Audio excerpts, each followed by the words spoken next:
Hey, what's going on, everyone? This is Mike Kollin at MikeKollin.com.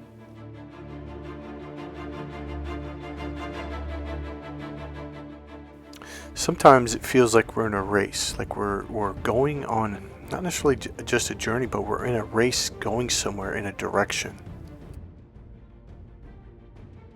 Everything is about emotional freedom. About 15 years ago, maybe more, my mechanic, he's Chinese, and all of his workers are from China. And they've been here for a long, long time. I think at that time, 20 years or more. And I forget what I said. I don't remember what we were talking about. And he said free, because we were talking about America and freedom and stuff. He goes, free. He goes, you're not free. Americans aren't free. You guys have more rules than we have in China. And then one of his coworkers came and said, he goes, everything here is about control. And you know what? They're right. When I started studying neuro-linguistic programming and Ericksonian hypnosis, when I was at these 5-week seminars and trainings and certification courses, I started going, wait a minute. So you'd learn something for 2 or 3 days, and then you go to lunch or go to dinner, at the bar, at the restaurant inside the hotel. And you're watching the TV and you're like, oh wow, that's a swish pattern in that commercial. And then you hear this technique during the TV show, and you're like, wait, and you look at your not coworkers, but your classmates, and you're like, wait, what?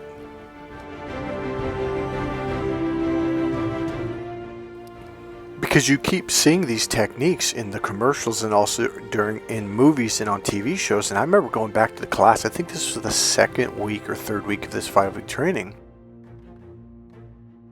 And so I remember going back to class, and as we got started, I couldn't wait to raise my hand. And when we were talking about this, hypnosis techniques, I raised my hand and said, hey, I got to ask a question. I just saw this commercial, and my classmates were kind of nodding like, yeah. I go, and they had a swish pattern. They did an anchor, and Dr. Tad James says, yeah, it's kind of scary, isn't it? It's all about influence, all of it.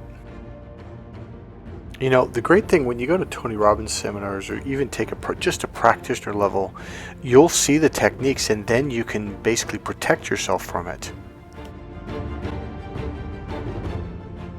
So I want to say something. It's what this video is all about. And by the way, the music, the volume will go down in about 20 seconds.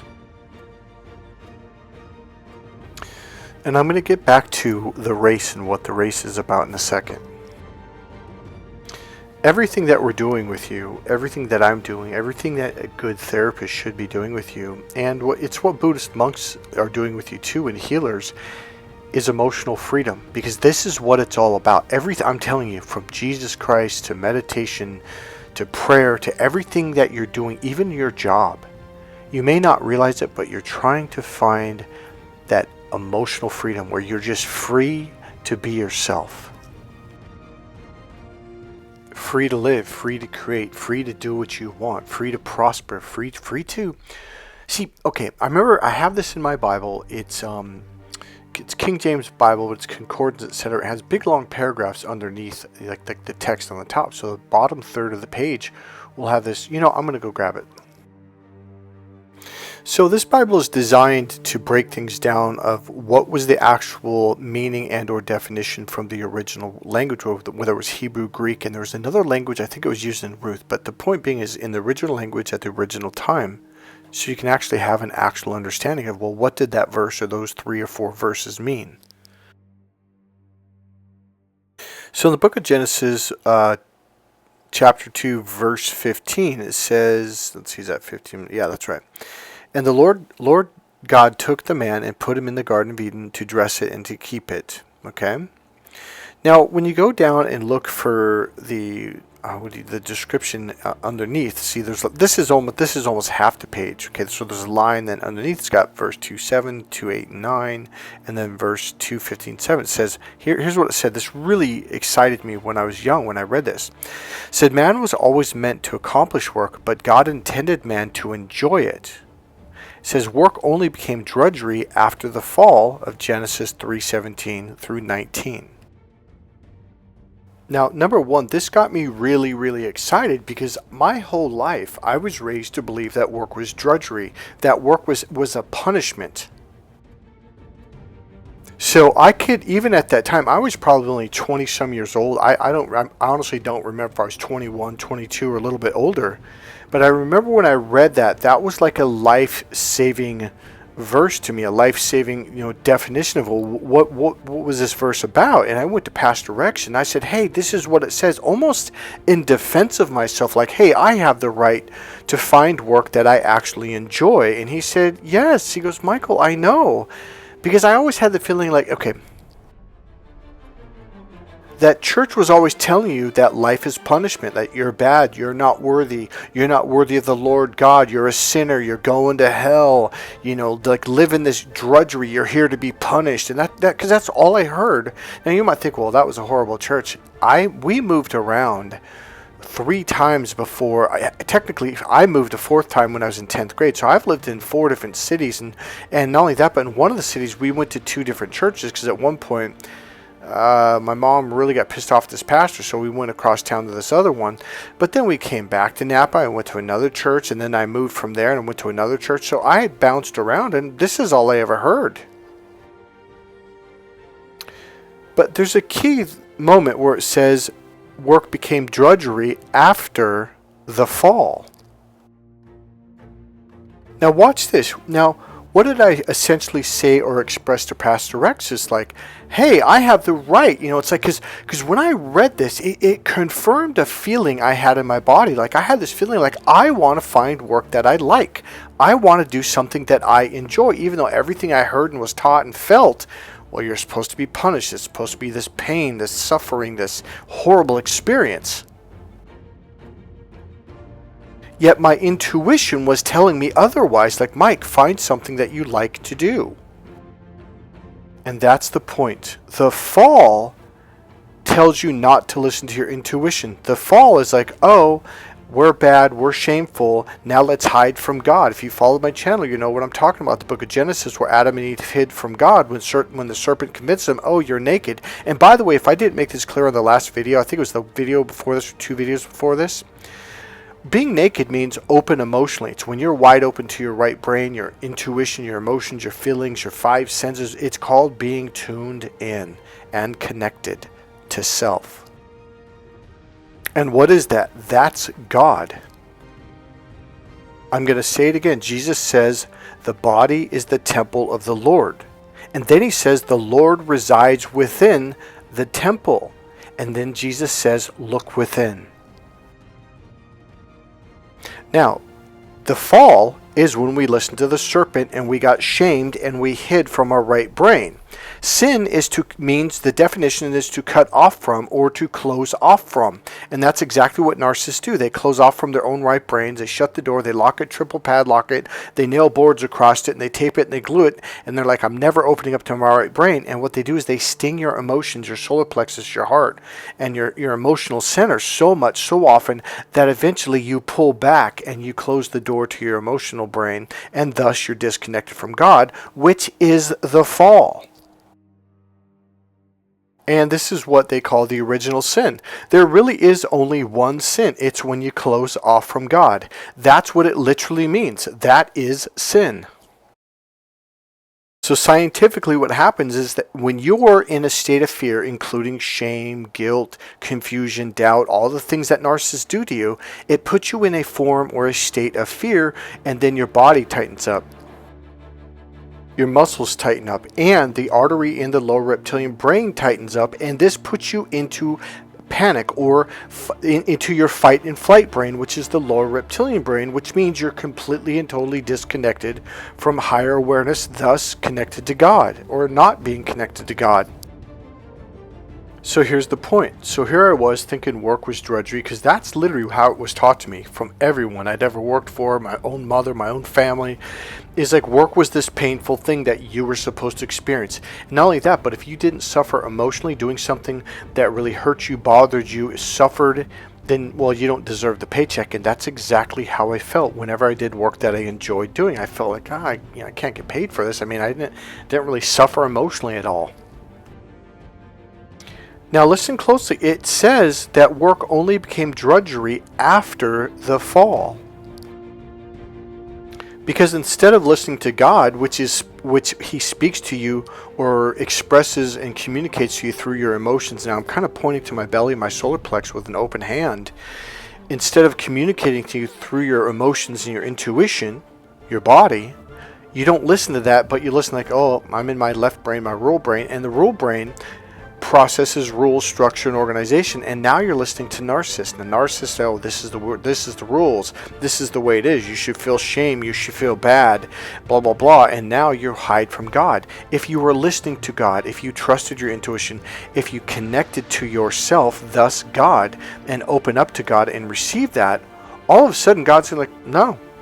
And your body, your intuition, like, I want to enjoy my life. I want to enjoy my work. I want to enjoy and feel good about making money.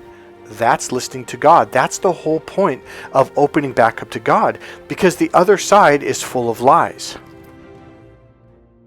A lot of you literally feel and believe, because you're told many, many times, that you're supposed to feel bad. So if you're not suffering and feeling bad, then you think, something's wrong. You start to feel guilty about not feeling bad, not suffering through the process. Now, a healthy person who is open to their intuition, open to their feelings, when they feel bad, they're like, oh, this is bad, this sucks, and they walk away. Because feeling bad was supposed to be a negative signal to say, hey, not this, go somewhere else.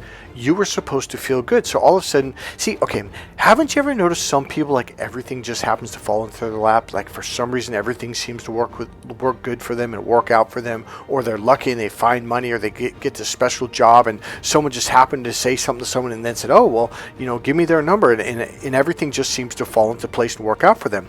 That's because those people are listening to their intuition. When it feels bad, they're like, something's not right here. And they walk away. And then when something feels good, they're like, oh, this is good. I like this. And guess what? That makes common sense. The idea that you're supposed to feel bad and that's the way it's supposed to be, that doesn't make any sense.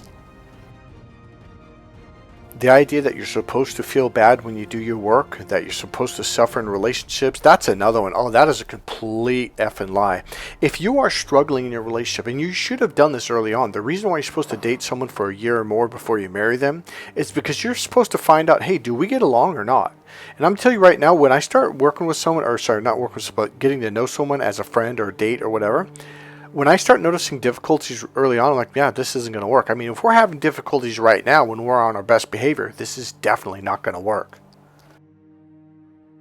Your relationship was never supposed to be a place to suffer. It was not. That is a lie. And man, do they shove that down your throat. Your relationship was supposed to help you make life better, not worse. So after the fall, when they fell for the trick, the manipulation, and when they got essentially stung and they felt shame, they hid in their left brain. They hid behind their logic from their emotions because it hurt. And it says Adam and Eve hid from God. So shortly after, a couple verses, God walked in the garden, cool of the day, cool of the whatever, cool of the garden, cool of the morning. And says Adam and Eve were out there, and Adam says, we're hiding. God's like, why are you hiding? And he says, because he should have just said, because we're ashamed. But he says, because we're naked.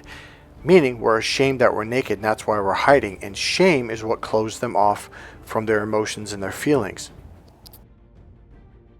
And that is what all of you who have dealt with, if you've truly dealt with narcissists, massive amounts of shame. And what have you guys said to me over the years? Michael, I just feel like they stole my soul. Like everything is dark. It's everything is dark now and black, and I don't feel spiritual. I don't feel connected.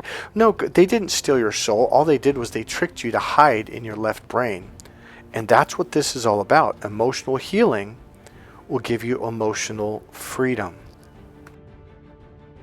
And that's what my work is all about, whether it's dating and relationship coaching, whether it's narcissist abuse healing work, energy healing, emotional healing. It's giving you back your freedom. So you can just go and do what you want. Be who you want to be. Be who you are. Just like, well, this is where I'm at in this moment. And this is just where I'm at. And that's it. And being totally and completely okay with it. To walk away from people that are mean to you instead of feeling, oh, I don't want to hurt their feelings. It's like, no, they're making you feel bad. So it's like, well, I don't want to be around this. And you're free to leave. You're free to go on and find a better, happier experience. So this thought actually is what stimulated this video, and I actually am like, how does this fit in here? I don't know, but I'm going to give it to you anyways, and we'll see where it leads us. So about, I'm going to say a year, maybe a year and a half or 2 years before my dad died, he would just kind of pull me aside and say, hey, Michael, I've got to tell you something. I'm like, okay, what's going on, Dad? And the funny thing, we would always like watch a baseball game, or we would laugh about something, and then he would do it, which was a really really smart thing to do. So he would tell me, Michael, I just, you need to know something. I'm dying. And I was like, oh, shut up, Dad. He goes, no, Michael, I'm serious. It's important for you to understand this.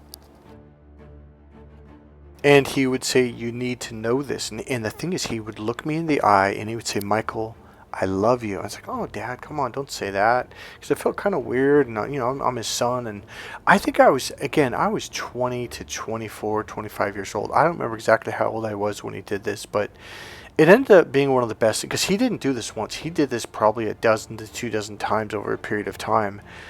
And when my dad died, I was okay with it. And the funny thing is, I've never been okay with anyone's death ever. It's like he was preparing me in a very good way, in a very loving way. It was like he was saying goodbye to me, and it was like it was the first death where I felt a sense of completion. When my best friend died, it took me probably 20 plus years to get over his death, and even then it really took a little bit more. It took a lot of therapy and a long time. It's because we never had a chance to say goodbye. So let's get something real clear right now. Everything that you're doing, if you feel like you're in a race, it's because you're in a race towards your happiness. You think, well, if I make enough money, if I buy this car, well, here's the funny thing. When you come out from underneath that burden and feeling like you got to suffer, and relationships are about, you got to put up with their bullshit, and if people are hurting you, they need to go to therapy. That's just not right.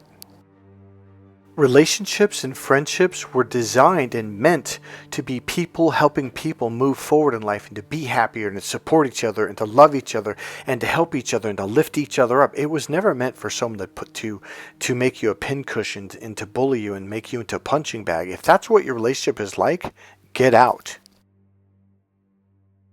So let's get back to the race. The race that you're essentially in is really just is getting back to the Garden of Eden with God, and being in that emotional creative state. So your right brain essentially is the Holy Grail. That lower artery is the eye of the needle. When it opens wide open, the blood flows up into the larger human brain, which brings oxygen and glycogen, which are the number 1 and number 2 food sources for the brain. And now your brain is fully energized, and it can function on a much higher level. And now you can open up to your right brain, and boom, your creativity is turned on, because the right brain is the emotional, creative, spiritual brain. All right, so now the crux of all of this, I'm going to make it really clear, and I'm hopefully super simple, about the book of Genesis, let's see, the original sin, the fall of man. It really is just one, even manifestation, it's just one thing. Opening up that artery so the blood can flow up into the larger human brain, thus you can function on a higher spiritual and creative level. Let's do it the scientific route. Let's forget about God, Spirit, Jesus, all that stuff, and forget about the Holy Grail. Just forget about all of it. Any scientist, any psychologist, any brain surgeon, any intelligent person worth their weight will tell you, it's a lot better to be open to your larger left and especially your right brain, because that's where your higher intelligence is. Now, when I say higher, I don't mean like spiritually up there in the sky somewhere. I mean opening up to the processors that process on a much higher level, your right brain. technically I mean all of your brains, left, right, and lower brain, and connected fully to your entire nervous system, because your memories are stored in your muscles. So the techniques that I teach you how to relax that artery, how to connect to all your nerves, your nervous system, your left, your right, and all this. It's like your entire system is turned on. So I'm going to make it even simpler. Well, Mike, how do you open up that artery? Love. Any state of love. What closes it is any state of fear. Love has always been the answer to you accessing your power. This is why self-love and positive self-dialogue, positive self-talk is so important. To hold yourself, to curl up in bed, to cry with yourself, to hold that part of you, because this artery, this part of your unconscious mind needs to trust you. It needs to know that you're there for it, that you're going to be gentle with it, you're going to be kind to yourself. Being kind to yourself, saying good things to yourself, getting away from people that are mean to you, etc., etc. This is called self-love and self-protection. Self-protection is self-love.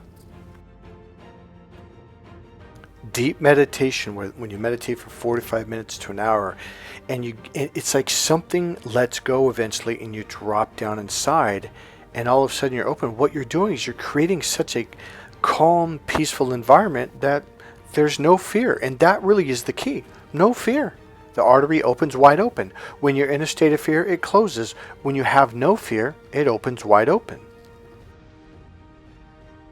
So essentially, anything that calms you down, puts you in a state of peace, a state of joy, a state of love, will open it up. So happiness, laughter, consciousness, meditation, deep tissue massage, relaxing music, anything that helps you to feel calm and down to earth. Deep prayer, when you pray for a long time, to where something will shift over and you feel it, you just feel this calm, you feel this peace. It really is calm and peace. It's when your left brain and your right brain, their rhythms are on the same rhythm. Because a lot of times people are disconnected because their left brain and the right brain's like boop, boop, boop. They're in different rhythms. When you can get those rhythms matching, that's when you open up. So there's music you can listen to. I'm going to pull some up right now. So I call it Hertz music. It's usually like HZ. So 417 HZ, 852 HZ. Like that one's for letting go of fear. 417 is about your sacral chakra, like getting that to open up, etc. So there's music for heart chakra. There's music for your sacral chakra, your solar plexus, etc., etc. So I'm going to actually read off, let's see, the name of it. Like this one's called Sacral Chakra Healing Music, Let Go of Negative, negative emotions. The other one above it is Let Go of Fear. So this, 852 HZ- Let Go of Fear, Overthinking and Worrying. So once you get on that, you're going to start seeing a bunch of them. So once you start listening to this music, you're going to notice like sometimes it makes you feel really good automatically, but then sometimes I feel kind of sick, and what it is, like it'll make your energy begin to shift. So when let's say your solar plexus is closed, when it starts to open up, you might feel uncomfortable, but if you keep doing it, you might burst out into tears, and then you might just feel really, really, really good. Now the other thing is the internal awareness course that I teach. Okay, I've got to make a page and upload it to my channel, probably for the workshops. Okay, so I'm going to set that up eventually. Give me another week or so. So I call it the internal awareness and emotional grounding class. When you connect inside, that will also open up the artery. And again, I do teach that in my one-on-one coaching. Anytime I'm doing therapy work with people, I will eventually teach you these grounding techniques, these internal awareness techniques. And this is what Jesus meant when he said, look within. A lot of you that don't receive love, happiness, joy, money, success, it's because your chakras are closed. When you learn to open them up, you open up wide, and now you can receive. Because what happens is you're closed, you're narrow, your forehead, your right eye. A lot of ladies can understand this. You know how when men laser beam you, they lean forward and their forehead's tight and their eyeballs are tight? That's push energy. And it literally, ladies, does it not push you away? So the open energy is the receiving energy. The closed energy, well, it's the push energy. It not only pushes people away, but it's closed and you can't receive. I remember there was this, I think she was I don't remember if she was a waitress or if she worked at Chipotle or something. And I just gave her $5. She goes, oh, no, I can't accept that. I'm like, see, that's your problem. You want to make more money, but you're closed off to it. She goes, well, I go, look what you did. You just, boom, you handed it right back. I go, I'm probably never going to see you again. I don't live in this city. I go, you need to learn to receive wealth. You need to open up. And the funny thing is when she did that, I just was like, wow, I used to be exactly like that for decades. I would just shut it down. No, I can't accept that. That's too much. Well, what do you mean it's too much? They want to give it to you. I remember a really, really wealthy person. When I say wealthy, I mean wealthy person. I'd worked at this party they were throwing. It was for like a lot of dignitaries and stuff like that, Nobel Peace Prize winners and senators. And afterwards, he goes, man, you did a really, really good job, et cetera, et cetera. And I was actually brought in to kind of get the conversation going because he's not the greatest conversationalist. So he brought me in. He goes, Michael, just, talk to people like you do at all the other parts. I was like, yeah, I go, it's kind of just part of who I am. I didn't really have to do nothing. But I did prepare earlier. I did set things up, and I did a lot of things. I was there for like, I think, 10 hours or something. He wanted to pay me $600. And I was like, boom, I literally shoved it back. Whoa, because I had never been paid that much money for a day's work. And I even said, I literally said, whoa, that's too much. And he said, I told you I was going to pay you so much per hour. He goes, that's, about the right amount. And I said, yeah, but that's too much. And he goes, well, how about 400? And I remember the look on his face was like not only confused, but like, what the hell? And so I think he ended up giving me $400. And I felt really good about that. Like, I even felt kind of guilty, like, oh, this is still too much. What I meant to say is I felt like, wow, that's a lot of money, but I felt guilty about taking it, and I actually did. And the funny thing is, this guy and I had talked months later about that. He goes, what was that all about? And I'm like, I don't know. I've never been paid that much money. So here's my point. I wasn't open to receive.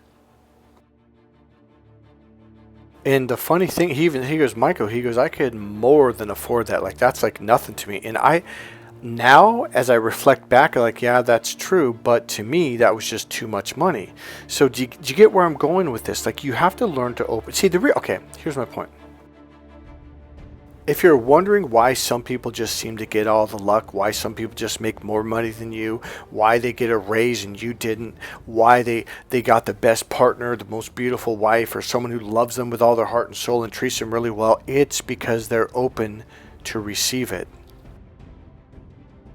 There was a phase there where I made pretty good money for quite a few years there. And what I noticed was when I started receiving money on a regular basis and doing what I love, I got more comfortable in making more money. Because when I first started this business, oh man, I charged almost nothing. I would work my butt off. And it kind of was killing me emotionally. I thought it was kind of burning me out. But then when I started charging more money, I felt really good about it. I started to travel, go around the country. And so I became more comfortable realizing, like, God, I'm changing people's lives. So once I bounced up 2 or 3 or 4 levels of making much more money than I ever did before, I became much more comfortable receiving that amount of money because of my background, how good I am at what I do, the type of people I've worked with, and the results that I've got for people. So you just start feeling more comfortable saying, hey, I deserve more than that. So if you're not earning the amount of money you want, I don't even want to use the word earn, receiving the amount of money you want to receive, it's because you're not open. You don't feel good about it. Doesn't seem right. There's something in you that's holding you back. If you are not in a relationship that's loving and giving and makes you feel really good, it's because you feel like you didn't deserve it. You're not open to it. The more you open up, it doesn't just affect one area, money. It affects every area of your life, from happiness, health, love, receiving good treatment at the doctor's office, receiving good treatment from your friends, and on and on. Here's the really interesting, fun, and cool part about it.